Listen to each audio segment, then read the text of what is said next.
Aimlessly scrolling on YouTube, but I finally found something.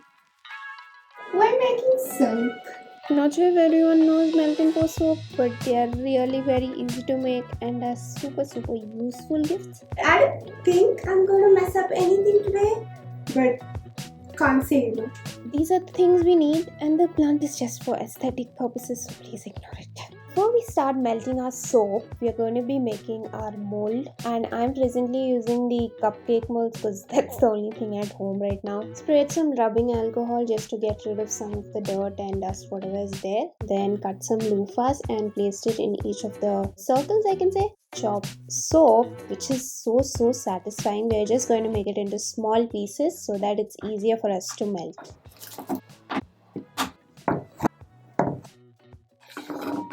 Now that our mold is ready, we're going to start melting our soap.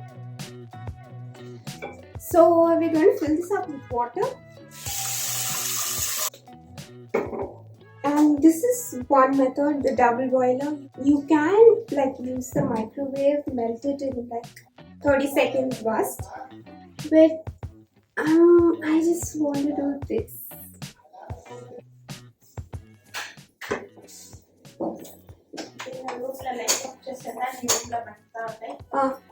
Save electricity. We're just going to wait for it to start boiling.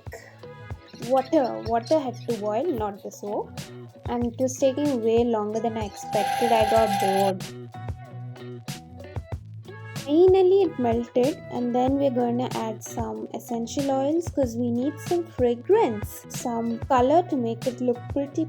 I am using a dose gante to scoop things. It's just soap, it will go off. We are supposed to add the essential oil and colors at a particular temperature, but I didn't have the patience nor a thermometer to check, and it was too technical. And some spritz of alcohol to get rid of air bubbles. And voila, our soap is ready. Popped it all out and made all the edges even. There's something called a soap on rope, and we are making that as well in this video. Basically, we are just making a hole, running a yarn through it and putting a knot, and it's done.